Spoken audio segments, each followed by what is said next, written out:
எல்லாருக்கும் வாழ்த்துக்கள். ரொம்ப ஒரு மிக முக்கியமான நிகழ்ச்சியா எனக்கு இது படுது.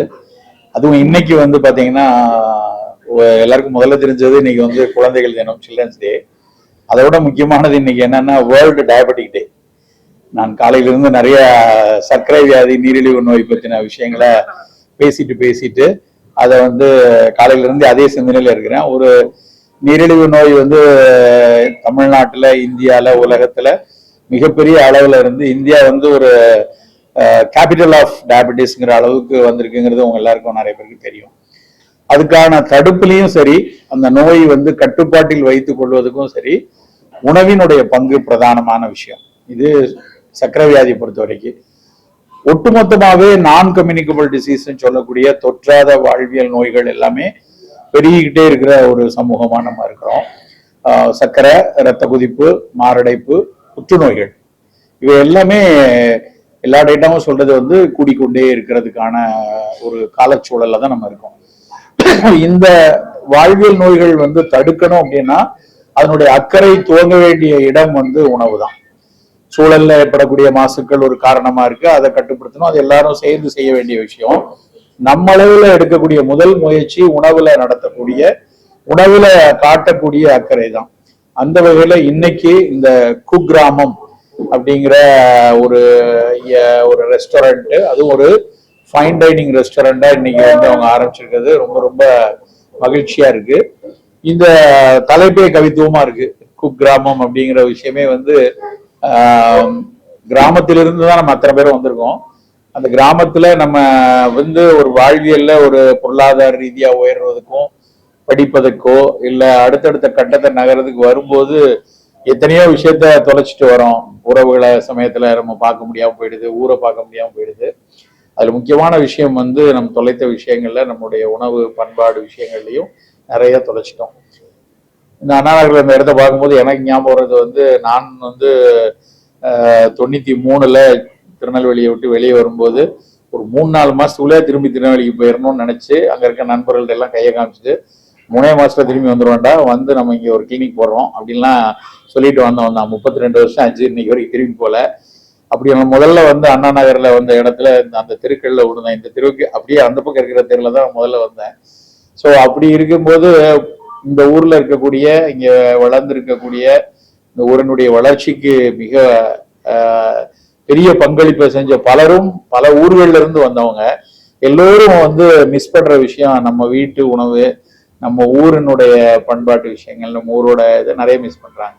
அதுல முக்கியமா நம்ம மரபு சார்ந்த விஷயங்களை மிஸ் பண்றவங்களுக்கு ஒரு மிகச்சிறப்பான ஒரு உணவகத்தை நம்ம அமைச்சு அதுல நம்ம கொடுக்கணும் அப்படின்னு ஒரு முன்னெடுப்பை இந்த குக்கிராமம் முன்னெடுத்திருக்கிறது ரொம்ப மகிழ்ச்சியா இருக்கு. அதுவும் இன்னைக்கு வேர்ல்டு டயபெட்டிக் டே அன்னைக்கு இதை திறந்து வைத்திருப்பதுங்கிறது ரொம்ப ரொம்ப மகிழ்ச்சியான ஒரு விஷயமா நான் உணர்றேன்.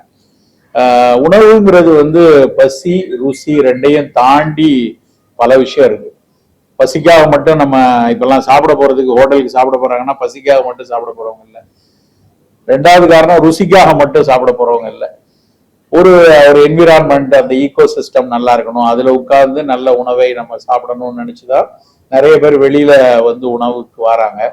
அப்படி வெளியில போய் சாப்பிடக்கூடிய ஒரு உணவுக்கு வர்ற இடத்துல ஒரு சிறப்பான, மரபான, ஆரோக்கியமான, இயற்கையில் விளைந்த பொருட்களை வைத்து ஒரு உணவு கொடுக்கிறது அப்படிங்கிறது ஒரு ஆகச்சிறந்த அறச்செயல் அப்படின்னு தான் நான் நினைக்கிறேன். அப்படியான ஒரு விஷயமா இதுக்குள்ள இந்த கடைக்குள்ள வந்ததுக்கு அப்புறம் நான் இப்ப கூட சொல்லிட்டு இருந்தேன், பார்த்துட்டு வந்தோடனே ஒரு இன்க்ளூசிவிட்டியை என்னால உணர முடியுது.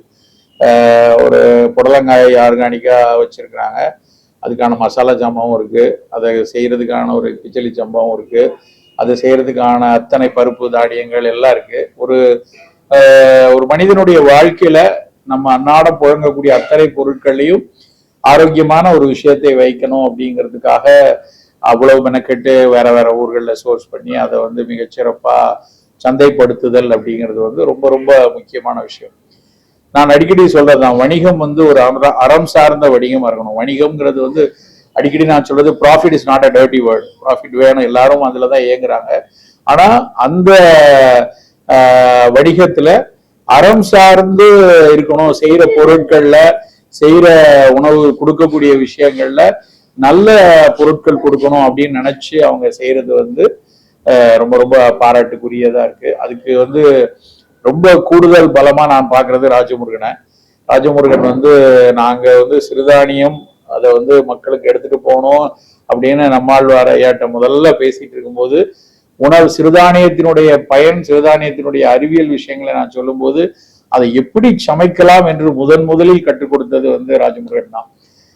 அவர் தான் வந்து ஃபர்ஸ்ட் நல்ல சோறுங்கிற ஒரு அமைப்போட அவர் வந்து ஒரு 2011 நினைக்கிறேன் நம்ம அந்த ரோயலா கல்லூரியில முதல் உணவு திருவிழாவை நடத்தினோம். அந்த உணவு திருவிழா நடத்தும் போது அந்த உணவை கொடுக்கும் போது எங்களுக்கெல்லாம் ஒரு பயம் இருந்தது. நாங்க ரெண்டு அடிக்கடி பேசியிருக்கோம். அதாவது எல்லாரும் சாப்பிடுவாங்களா, எல்லாருக்கும் பிடிக்குமா அப்படிலாம். இல்லை டாக்டர், நல்லா நல்லா நம்ம பிடிக்கிற மாதிரி சமைச்சு கொடுப்போம் அப்படின்னு அவர் தான் சொல்லி எல்லாம் மண் பாத்திரத்திலேயே செஞ்சாங்க. அது ஒரு ரொம்ப பிரம்ம பிரயத்தனங்களாம் அதை நாங்கள் செஞ்சது அன்னைக்கு இருந்த அதில். ஆனால் அதை செஞ்சு நாங்கள் ஒரு 500 600 பேர் வந்து வருவாங்க அப்படின்னு நினைச்சதுல 1500 பேர் இன்னைக்கு சாப்பிட்டாங்க. இன்னைக்கு அது வந்து முதல்ல ஒரு சிறுதானிய உணவும் மக்களால் ஏற்றுக்கொள்ளப்பட்டு அது பெரிய அளவில் தேடப்பட்டு கொண்டிருக்கிறது. அதுக்கு நம்ம தான் கரெக்டான ஒரு விஷயத்தை கொடுக்கலாங்கிற முதல் நம்பிக்கையை விதைத்தவர் வந்து ராஜமுருகன் தான். அதுக்கப்புறம் அவர் எழுதின நல்ல சோறுங்கிற புத்தகம் வந்து பல பேரும் உலகெங்கிலும் வந்து அது பேசப்பட்ட, உலகெங்கிலும் ரொம்ப உன்னித்து கவனிக்கப்பட்ட ஒரு புத்தகம் வந்து அவர் எழுதின நல்ல சோறு.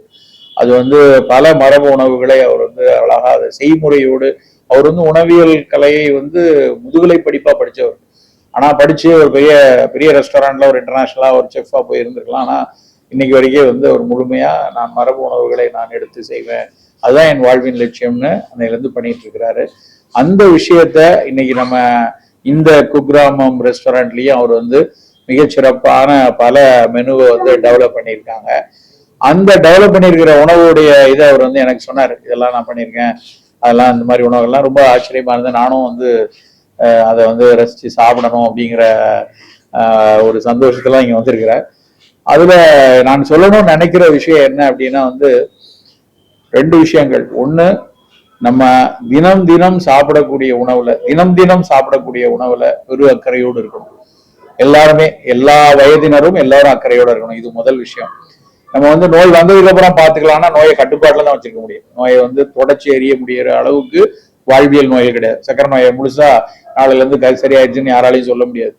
அதனால நோய் வந்ததுக்கு அப்புறம் அதை கட்டுப்பாட்டில் வைத்திருக்க முடியும். நோய் வருவதற்கு முன்னாடி தடுக்கிறது மட்டும்தான் இன்னைக்கு சாத்தியம், இன்னைக்கு அளவுல.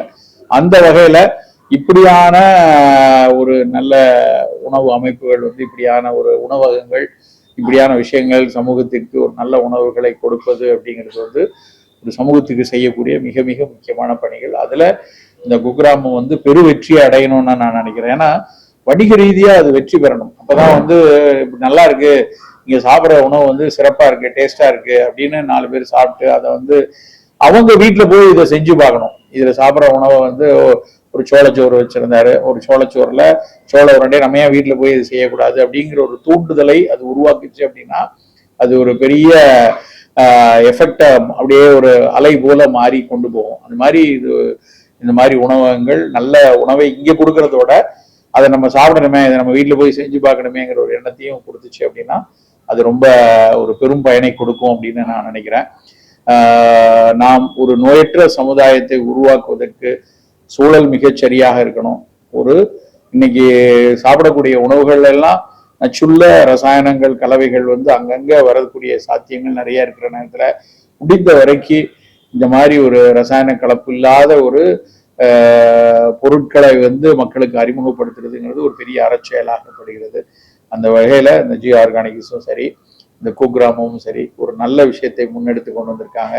இது பெருவெற்றியை பெறணும் அப்படின்னு நான் நினைக்கிறேன். தொடர்ச்சியாக இங்க மட்டும் இல்லாம தமிழகத்தினுடைய பல்வேறு இடங்கள்லயும் கிளைகளை பரப்பணும். நிறைய இடங்கள்ல ஒரு பிரான்ச்சைசி மாடலையோ இல்லை ஒரு பிரான்ச் அவுட் பண்ணி கொண்டு போய் நல்ல உணவுகள் தமிழகம் எங்கும் இந்தியாவெங்கும் இது கொண்டு வரணும் அப்படின்னு வாழ்த்துகிறேன். நன்றி.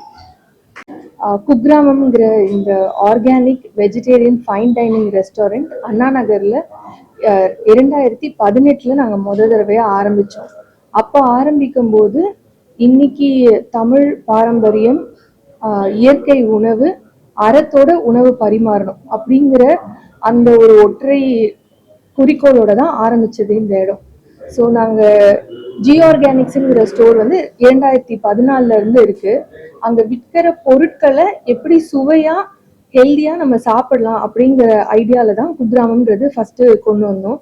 ஸோ இங்கே பார்த்தீங்கன்னா எல்லாமே ஒரு சஸ்டைனபிள் லிவிங்கான அதுலேயும் ரொம்ப அழகான விஷயங்கள் இருக்கு அப்படிங்கிறத உணர்த்துற மாதிரி தான் இந்த மொத்த குக்கிராமமே டிசைன் பண்ணியிருக்கோம்.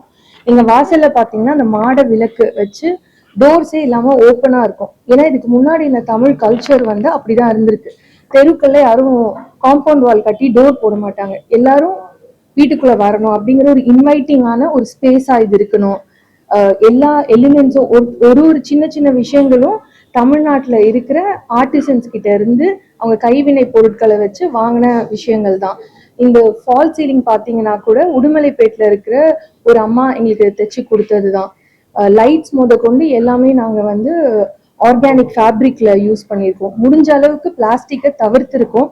நாங்கள் சர்வ் பண்ணுற பிளேட்டு கூட கைவினை stoneware product, let free product. அது மேலே வாழையில போட்டு சாப்பிடணுக்குள்ள அதுலேயே சாப்பிடலாம். எந்த நஞ்சும் உங்களோட ஃபுட்ல சேரவே சேராது. இது நம்ம கிரியேட் பண்ணியிருக்க ஸ்பேஸ். இதை வந்து எல்லாரும் எக்ஸ்பீரியன்ஸ் பண்ணணும். வந்து பார்த்துட்டு உணவை ருசிச்சு பார்த்துட்டு எங்களுக்கு ஆதரவு தரணும்னு நான் கேட்டுக்கிறேன்.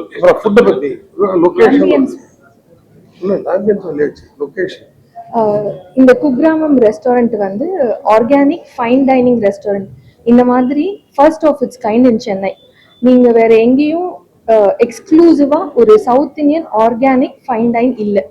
இன்னைக்கு ஓவராலா இருக்க சென்னை மார்க்கெட்ல this will be the pioneer in setting the standard. இது வந்து அண்ணா நகர்ல 13வது தெருவுல இருக்கு, 13th மெயின் ரோட்ல இருக்கு.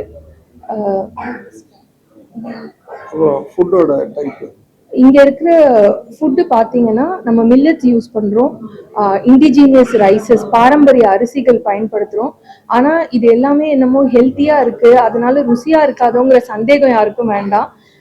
ஹெல்த் எவ்வளவு முக்கியம்னு நாங்க நினைக்கிறோமோ அதே அளவுக்கு அந்த சுவையும் முக்கியம்னு நினைச்சுதான் இதை நாங்க கியூரேட் பண்ணியிருக்கோம். ஸோ இது யார் வந்து சுவைச்சாலும் இது நல்லா இருக்கு எப்படி பண்ணீங்கன்னு வேணா கேட்பாங்களே தவிர இது ஏதோ பத்திய உணவு மாதிரி இருக்குன்னு யாரும் நினைக்க மாட்டாங்க. எல்லாரோட பேலட்ஸுக்கும் இது ஃபுல்ஃபில் பண்ற மாதிரியான ஒரு மெனுவா தான் கியூரேட் பண்ணியிருக்கோம். நன்றி.